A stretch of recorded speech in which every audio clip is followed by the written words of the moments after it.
Happy holidays, everyone. Today we're going to be talking about TikTok, rules don't make any sense, fake Barbies complaining about plain Janes, and the infamous trade between Brittany Griner and the Merchant of Death. In this episode of Cultured.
Salutations. Happy Kwanzaa to those that celebrate it.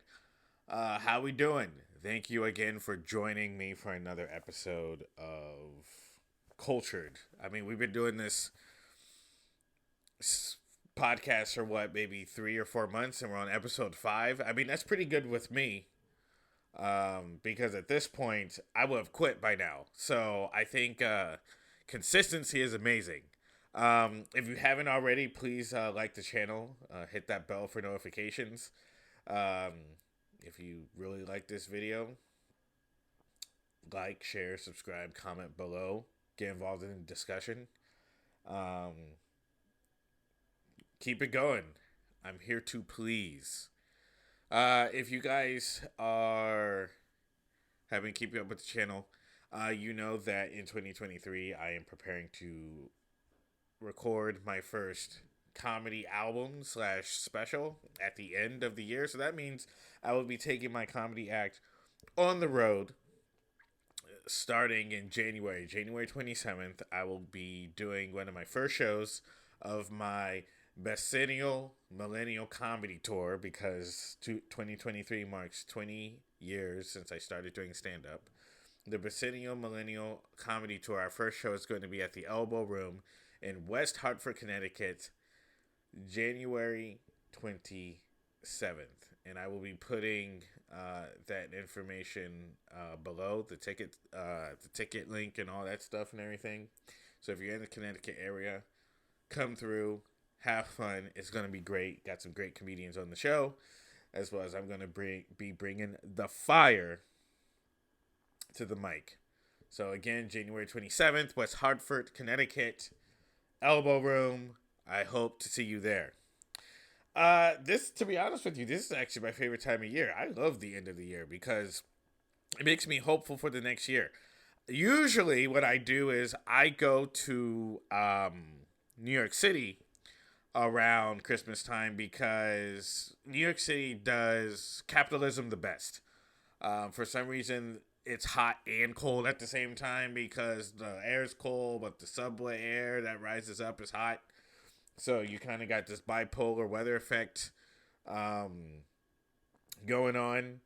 The buildings, the Christmas cheer, the money, the lights, the big tree that they have at Rockefeller Center. I don't know. I really dig that. This year I'm not going to be able to go. As a matter of fact, this episode is going to be a little shorter than usual because I'm actually headed to San Francisco today. I got family up in San Francisco, so I'm going to be spending Christmas in San Francisco for the first time, which I'm looking forward to. I'm going to be doing a couple shows up there, preparing for my tour next year as well.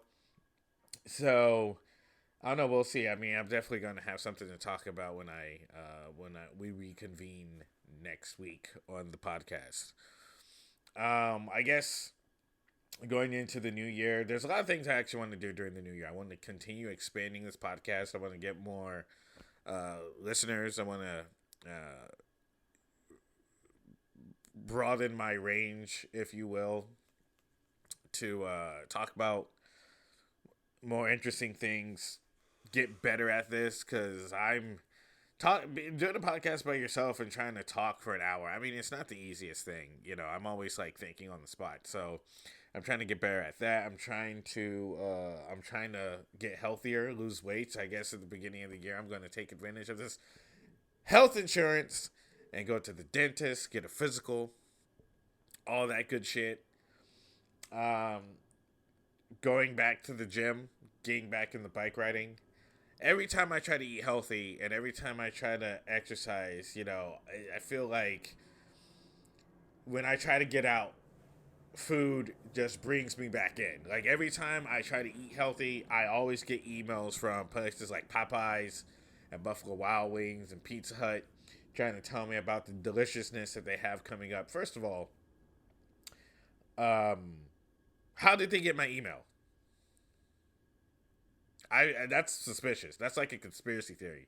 How are these food places getting my emails? Like, why is McDonald's emailing me about the McRib coming back? Which, first of all, who's asking for this sandwich to come back? Like, no one is. I don't know anybody that's like, you know what I want today? A McRib. Like, nobody I know wants a McRib. I mean, a McRib is made of plastic, lard, and alien meat. It's gray. It's gross. Pork does not look like that. But no one's asking for the McRib. This time when the McRib came around, they were like, "Oh, this is the farewell tour of the McRib. Eat it like it might be your last." I'm like, "Bitch, we been said goodbye to this thing. Bye, Felicia. Bye, McRib." Now all of a sudden, we're not. You know what we are asking for, McDonald's? We're asking for an ice cream machine that works. That's it. That's it. An ice cream machine that works. Ice cream cones over McRibs. So we'll see. 2023 feels like it's going to be a good year, and I hope it's good for you. If you have any resolutions that you want to sell or share, rather, put it in the comment section below. And let's see if we can make 2023 a good year together. So, the last podcast episode I did, I talked about people that brought their dogs to work, and I cut up some clips to put on my social media. You know, they expand the brand a little bit, to boost the post a little bit, and I put my clip on TikTok. And you know, the top 5 things that people love on social media is boobs, food, children, dogs, and boobs. I don't know. There's a 5th one. I can't remember exactly what it is. But people are like really sensitive when you talk about things that they like, I guess. So I said I don't like it when people bring their dogs to work. I said I didn't like dogs. I didn't say that I didn't like people. I said I don't like it when people bring their dogs to work because it takes away from me being able to focus on my job that I'm desperately trying to keep. Then, bitch ass TikTok is going to mute my video because apparently I violated some type of community standard or some shit. I mean, TikTok is a Chinese company, so I don't know why they're upset that I'm talking about like one of their favorite snacks. I don't know if that's the case, but TikTok, they muted my video. I quickly appealed it, and just as quickly they approved my appeal and got my sound back. But I mean, it's like you have white people saying the N-word and stuff on TikTok, and they're not even getting taken down. That's what I've been talking about in this podcast for so long. This bias that they have, where it's like a dude, Chet Hanks ass face looking motherfucker can be talking about black people and saying the N word and all that shit, it doesn't even get flagged. It takes people complaining to flag them. But I say something about dogs. It's like dogs don't belong in the office. And some bitch ass dog owner's like, oh, I'm offended by this. Let me report this. Oh my, this guy needs to be canceled. Man, fuck you. There's people being executed in Iran. Not being able to bring a French bulldog into the office is the least of our worries right now. So moving on, there's been this interesting phenomenon in the black community that I've noticed. There seems to be a rift between some black women that like to be Barbied up versus some black women that like to be more natural. And to be honest with you, I'll be flat out honest with you. I don't really hear a lot of black women that are natural complain about women that wear weave and wigs and prosthetics and all that stuff. They seem to be more respectful. I've only heard it the other way around. And it's an interesting concept to me because at the same time, we're supposed to be in this together, right? A few years ago, they were trying to get this, which is weird. They've been trying to get this bill passed through Congress called the Crown Act, which means jobs cannot discriminate against black people for the way they wear their hair, which I think is very important.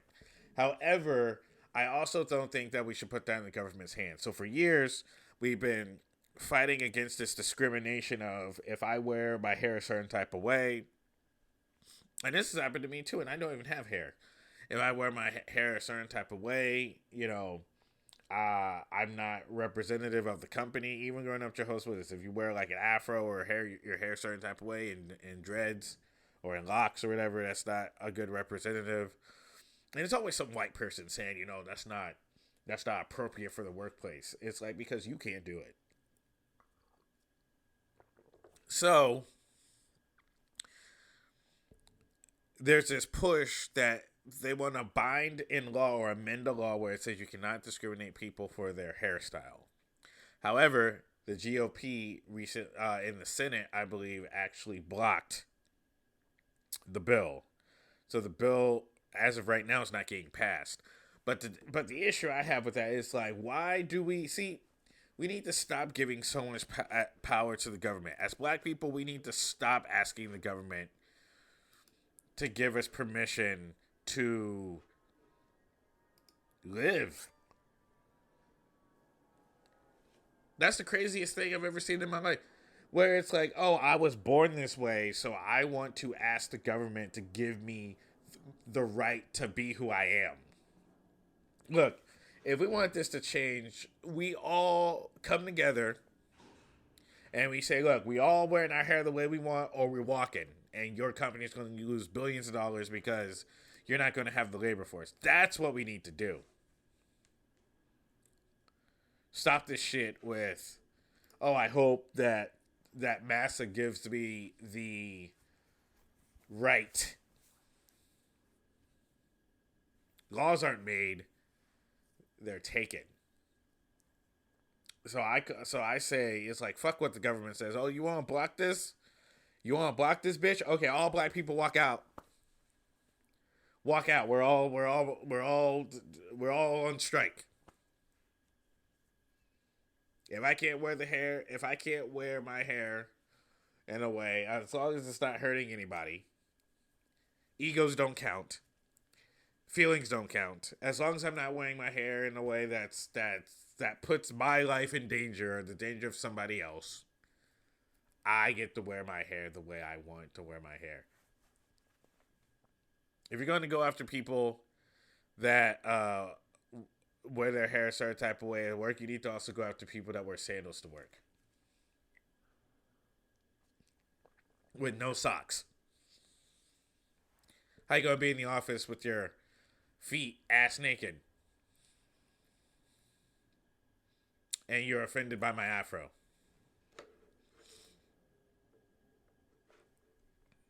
That shit don't make no kind of sense. But this is my point. It feels that there's this riff amongst, I'm going to call them the Black Barbies and the Erica Badus.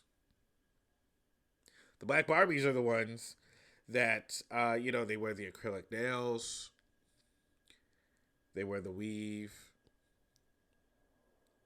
they wear the wigs, they have tattoos on their face, they have a lot of piercings, and they have fake eyelashes. And there's nothing wrong with that. Like, I'm not shaming anyone. I'm not saying that you shouldn't do that. I'm just saying that there's somebody for somebody, like you don't have to be my cup of tea, but also you're someone else's cup of tea. So be happy with that, right? And I've been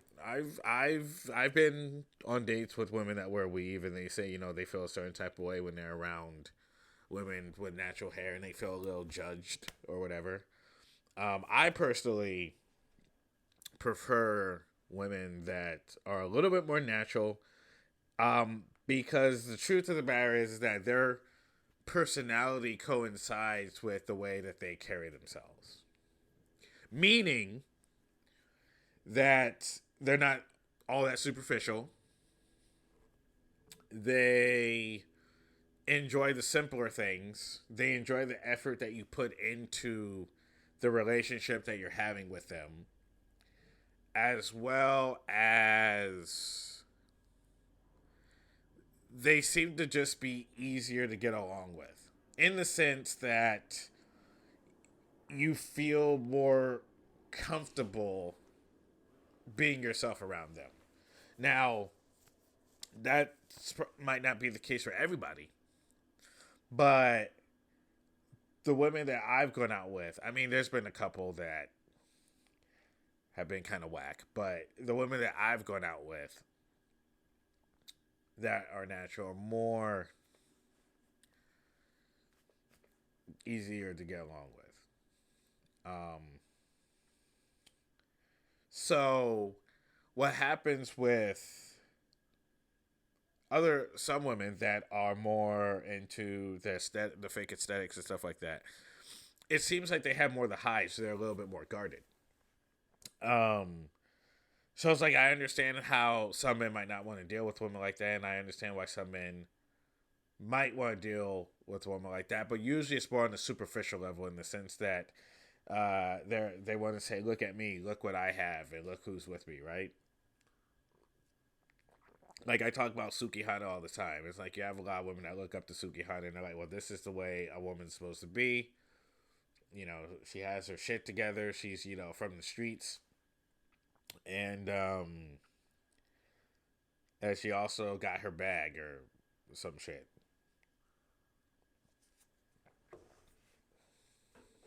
The reason I bring this up is because there's this video that came out where this woman on TikTok talked about talked about whether or not she was talking about plain Janes.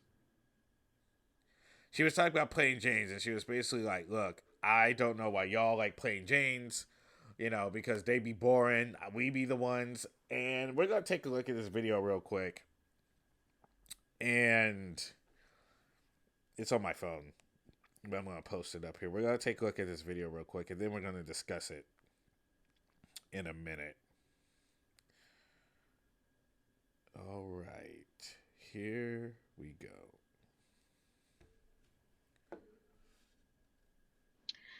I just want to say this because this really been on my mind lately.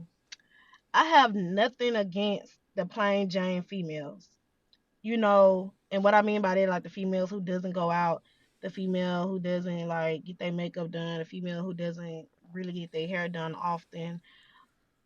The plain Jane females. You know what I'm saying? Like, y'all know what I'm talking about. I don't have nothing against y'all, but why is it so hard for us pretty girls to come across a decent guy? It just seemed like all the guys, the good guys, always like cuff the plain Jane females. And I feel like, you know, us pretty girls, and I'm not calling the plain Jane females ugly. I'm just saying like the pretty girls that's extra, you know, you know, we love to dress up, we love fashion, love keeping our nails and our hair done. And we just like to look good. You know what I'm saying? But my thing is, it's hard being a pretty girl because I feel like it's a curse. Because I feel like we go through so much, and I feel like we always gotta prove ourselves to a nigga for a nigga to realize like we are the one, like we good, we a good girl. But I just feel like being pretty is just a fucking curse. And I done dealt with guys or whatever, and I done have a conversation with guys, and they'll be like, "Oh, I'm scared of you." Like, what? What you mean you scared of me? Like, I don't be getting that. Like, what you mean? Why are you scared of me? I'm not gonna harm you, little old me. Like, I'm not gonna harm you. I'm not gonna hurt you. So why would you feel like you scared of me? I don't know. Is it because they know we got options and they feel like we can find somebody that's better than them or something like that? Because I don't know. I just need answers from the guys. I need anybody to come in or inbox me and let me know, why do guys always say that to pretty girls? They always say, "Oh, I'm scared of you. I'm scared of love. I'm scared to date you." Why is that? I just need answers. And it's because y'all go and cuff the plain Jane females. Y'all go marry them. Y'all go do anything to please them. Y'all treat them like the queen that they are. And like I said, I don't have nothing against the plain Jane females. I'm speaking for the females that keep their hair, their nails done, just keep themselves up every day, all day. So I need answers. Somebody please, All right. yeah. I'll answer a question. I think she thinks high maintenance equals pretty. When your beauty comes from a bottle, it's very like it's easy it's easy to pick up. It's easy to know when your beauty is manufactured. Now, like I said, everybody has their person. However, there's this conflation that beauty can be bought. First of all, beauty is not only physical, beauty is also mental, emotional, and personality. So you have to have the whole package for a guy to be willing to deal with you. It's one of these things where people think that men should put up with everything. Whatever comes our way, we should be happy and appreciative that we have the opportunity to be in the presence of. It doesn't work that way.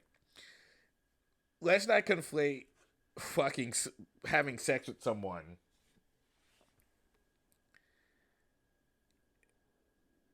is an expression of love. I mean, I know that's fucked up to say, but it's like these women can get fucked, but having building a house around them, marrying them, that's a whole different conversation.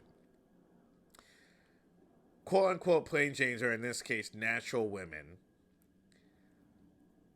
They wear their beauty on their face. They wear their beauty in their personality, and they're just a little bit more down to earth. Now, if you come across as kind of snooty or stuck up, that's a personality. That's a personality flaw that someone might not be down with. Now, there might be someone who likes that, but then that's kind of going to be like a aggressive relationship. You know what I mean? Um, and the thing is that men, we're very clear on what we like and what we don't like. A lot of times what happens is these women on TikTok will say things like, "Oh, well, I got BBL for myself, and I got a and I do my hair and my nails for myself because I want to feel pretty and all that stuff. Well, it's like, yeah, but I mean, is your self esteem okay? You know what I mean? Like, how come you gotta put all that fake shit on your face and on your head to feel pretty? You know? There was this TikTok actually where a dark skinned woman did a makeup routine that actually lightened her skin. Like she made her skin more, more bright. She actually went from a dark brown to a light brown with this makeup routine, right?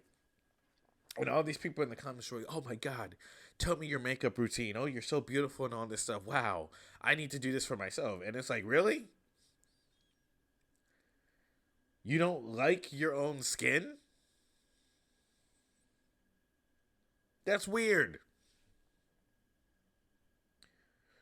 But this, I caught another video on this young lady's uh TikTok, and I'll show it now. We gonna fuck up the night. Black lights. So you see, she asked somebody. I mean, someone she can stand around in her house with, holding stacks of money to their ear. Um, that's who she's looking for. She's looking for someone to give her money to use as a phone. So again, if that's what matters to you, then that's who you're gonna attract. But don't get mad at those of us that actually want to have conversations with our women. Speaking of scary, let's talk briefly, because again, I don't want to be on this forever. But let's talk briefly about Brittany Griner. Now, first, I would like to say that I am over the moon and ecstatic that Brittany Griner is back home. I think that is ridiculous that anybody was going to be thrown in prison for some THC oil. That's absolutely asinine. That's absolutely dumb that anybody in this world is actually going to prison for cannabis related paraphernalia. So her being convicted and sentenced to 9 years in jail is just the dumbest thing that I had ever heard. So I'm glad that she's home. I'm glad that she doesn't have to endure her sentence. I'm glad she doesn't have to. Even from the beginning, I said, this is crazy. This is crazy. Russian laws are just, I don't know. It's just, I'm glad she's home. I mean, was she stupid in what she did? Yes. Yes, she was. Taking weed to another country, if you don't know the laws, that's one thing. But it's like she had been to Russia many times before. So I'm not going to say that she didn't know the law. She might have known the law and just thought that she could just get away with it. I mean, to be honest with you, weed isn't that great. I mean, I've smoked it before. I mean, but it doesn't do anything for me. I mean, I could go to another country without smoking weed. I'm good on that. You know, weed's not the best thing in the world to be in prison for. Yeah, I feel bad for the countless thousands of black people that are in prison now on marijuana charges. And everyone smokes marijuana. White people love smoking marijuana. Every white person I know just smokes a lot of weed and shit. And talking about, trying to be friends with us, even though they're out here smoking weed and having jobs, when there's people that their lives will never be the same because they got caught. They got hemmed up on some weed charges. So I think the next thing, I think there needs to be a Brittany Griner Act where everyone that's in jail for minor drug offenses like weed should be freed back on the street and their criminal record wiped clean. The Brittany Griner Act. Wiped clean. I don't know. Weed's never been like a big deal to me. Edibles though, I don't fuck with edibles. Edibles mess me up. I remember I went out with a friend and I had two edibles which I shouldn't have. They were little Starburst candies. We were drinking, and he's like, "Yeah, man, try some of these edibles," and I ate two of them. And it took a while for them to kick in until we got to the last bar, and I was about to drink something, and then all of a sudden my whiskey kept being pulled further and further away from me, and then I felt like that my eyeballs were falling out my head. Like, I've never been drunk before in my life, but I sure as hell was high that night. So anyway, Brittany Griner was held in prison, and then they made a prisoner swap a few weeks ago so that she could be home for Christmas. And the person that they swapped her for was a gentleman named Victor Bout, a.k.a. the Merchant of Death.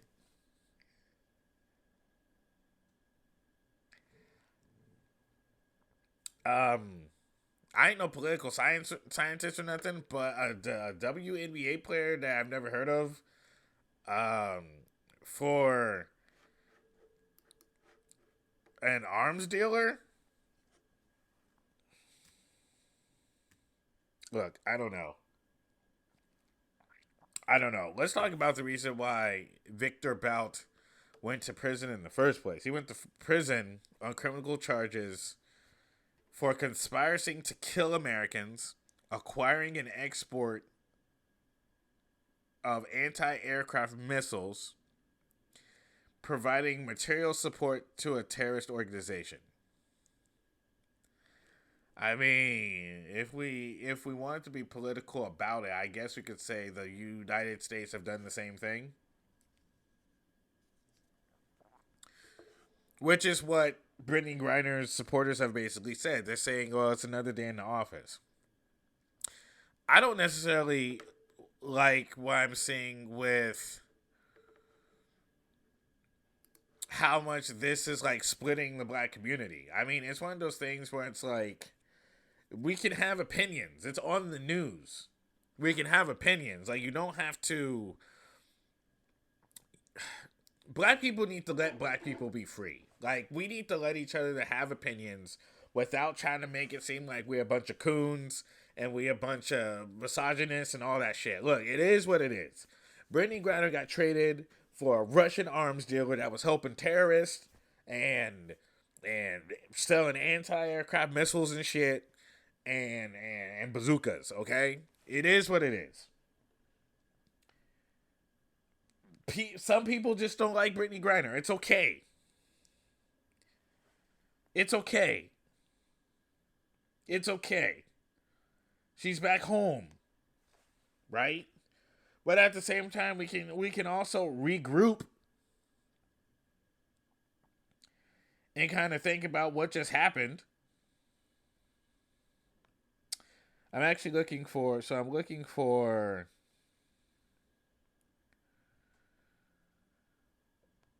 There was someone that I saw on my social media that made a comment about people that had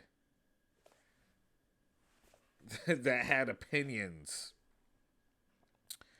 about Brittany Griner coming home. And again, this is the same shit that keeps happening every single time that the government does something that really, to be honest with you, that has nothing to do with us. They said, God damn it. What the? Where is this? Anyway, they basically said, wait, hold on, let me find it. Let me find it. God damn it.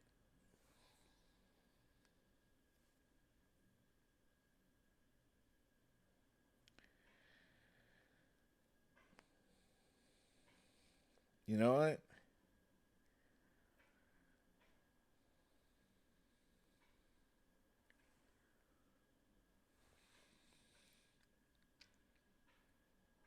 Is it here? Is it? God damn it. I don't know where it is. Anyway. Oh, here it is. Here it is. Here it is. Here it is. Here it is. Here it is. Here it is. All right. So basically, what happened was that some people got a black men had an opinion, right? And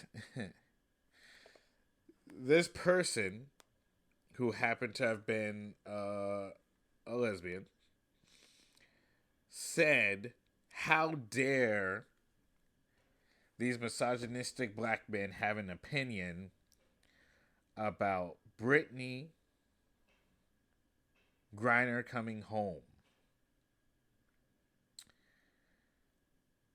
She said, "Cue straight black men, aka the white folk of black folk, and their take on Brittany Griner." I mean, it doesn't seem fair. It doesn't seem fair, because the thing is, it's like okay, so how are black dudes the white folk of black folk? Like, now we're reduced to repeating subterfuge from MSNBC articles.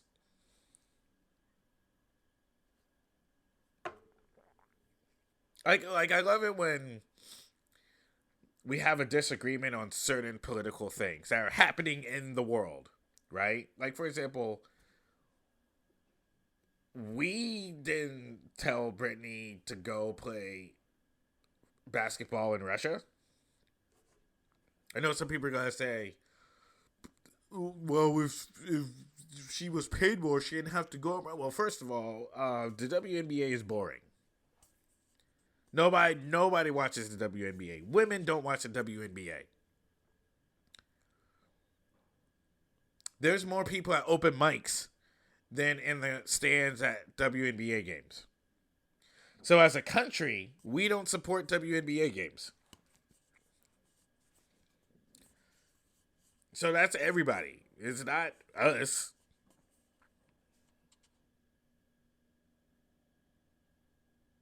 That's everybody.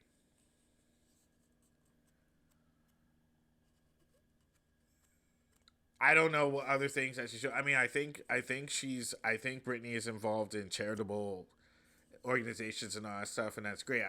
She's not steeped into business associations with other companies and other billionaires and all that stuff either. So I mean, she's just not making that money. Um, and I believe she makes like what, $250,000 a year or something like that.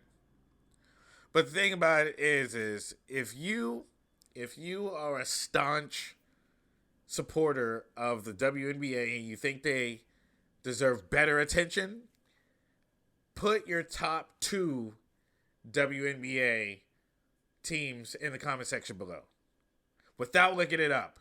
Who's your top two favorite WNBA teams, and who's your top five favorite WNBA players other than Brittany Griner?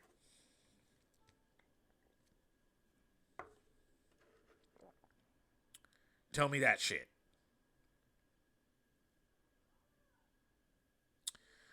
Um, what was I saying? So yeah, so the fact that we're having this conversation, and all of a sudden in our community, you're like, "Hey guys, I don't know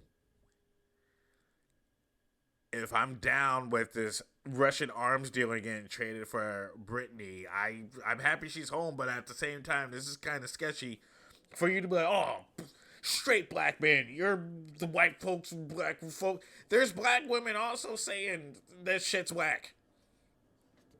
There's black children that are like, oh my god. What happened?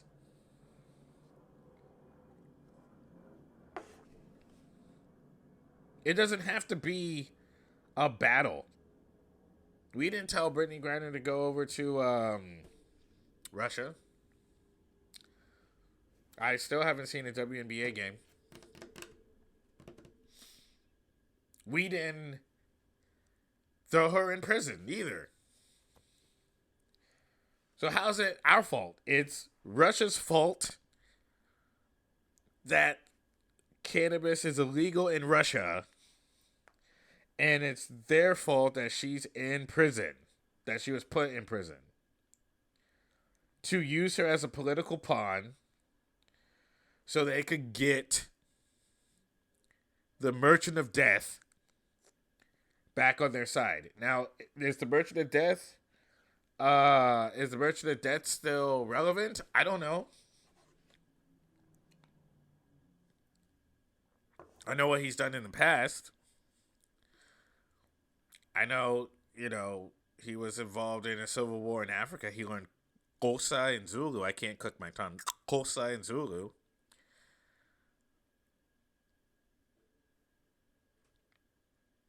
I know he went to Afghanistan and gave weapons. There was weapons he was given to the war in Afghanistan. I know he supports the Russian invasion of Ukraine.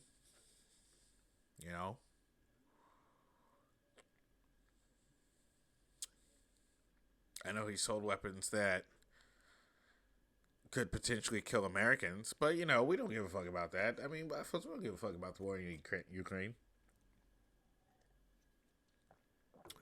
We only give a fuck about us when it's convenient. And that's the thing. We need to stop it with this horse shit of all of a sudden we only care about black folks when it's convenient for us. When it's trending, we care about black folks. Then, when it's not trending, then we don't give a fuck about black folks. I mean, this is what happened to Brittany Griner was at the hands of government.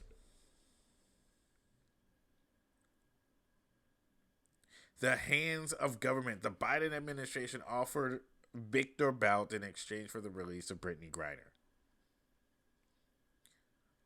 Government did this. The government made this happen. So how the fuck is it our fault just because we have an opinion about what happened?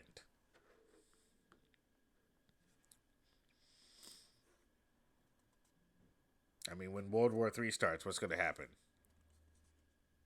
Y'all bitches gonna say, I said what I said. Yeah, okay.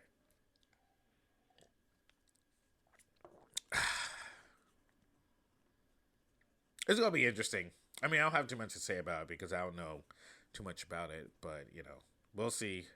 We'll see what happens. Again, I'm glad Brittany Griner is home. And I can't wait to see what greatness she does with her freedom. Yo, thank you so much for hanging out with me for this episode. Make sure you guys like, share, and subscribe to this channel again. Make sure, I got clips up. Follow me on Instagram at Kenan J. Floyd, KenanJFloyd. On Twitter as well. I got clips up. You guys can check out those clips. Share them. Let's keep it going. Let's get more people involved. Comment below on what you think about this Brittany Griner situation or anything else that I might have said that might have either triggered you or you agreed with. Again, if you want to see me do comedy, the Vicennial Millennial Comedy Tour starts in 2023. First show, January 27th at the Elbow Room in West Hartford, Connecticut. Again, January 27th, West Hartford, Connecticut at the Elbow Room. The ticket link will be down below. Thank you so much for joining us, and this has been another episode of Kultur'd.